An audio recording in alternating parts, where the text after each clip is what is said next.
When the treehouse that you already have is iconic, it's like, where do you go from there, right? How do you take it to the next level?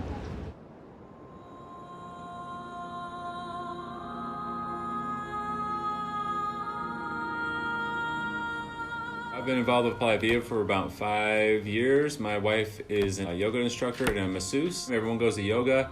I go drone for the late mornings. It's quiet, the water's better before the wind, you can see a lot of animals. So I was just out droning and I picked up on I thought it was a bunch of trash out in the ocean, and I got closer and closer and closer, and it turns out it was a huge pod of rays. I just kept going and taking pictures and shooting video. I wish I would have taken more because it was so amazing.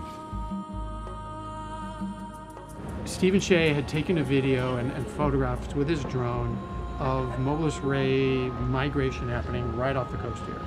And it was beautiful. I was like, wow, like, can we do this in treehouse? What if this were the inspiration?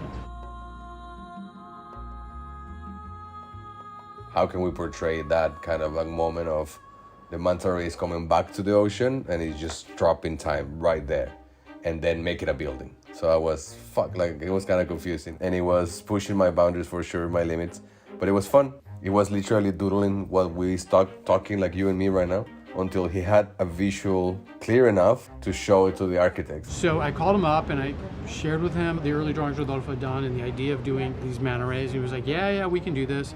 And so they sent me some initial concept drawings, and it was like, yeah, they nailed it. They got it. We came up with the hyperbolic paraboloid structural system. You need a big roof with big eaves that provides the shade and acts like a big umbrella. You elevate the rooms so they have a better natural ventilation. And by elevating it on top of the dune, you also provide the beautiful sunset views.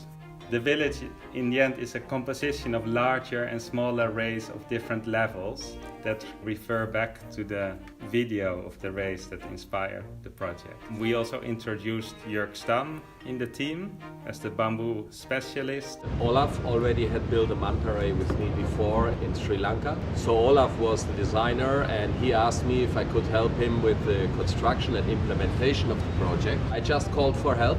Who wants to go to work on the beach? And here we are. Imagine if a massive fucking manta ray came out of the jungle and it got stranded in there like an Air Force from World War II, and then nature started to take over. We have finished the first 2 prototypes. It worked out pretty well, and there were minor changes, like due to the conical shape of the bathroom house, we were a little bit confused about the stairs, because the stairs start on the inside and move slightly conically to the outside. So at some point I banged my head into one of those beams, and I said, okay, this has to change. It's a challenge, and that's why I'm here. The new tree houses are broken down into 2 buildings. The part in the front of the perch is either a manta ray, a new jet, or a wing. And behind it is a bathhouse with a bathroom on the bottom floor, and the top floor being a loft that can fit 2 beds, 3 or even more comfortably.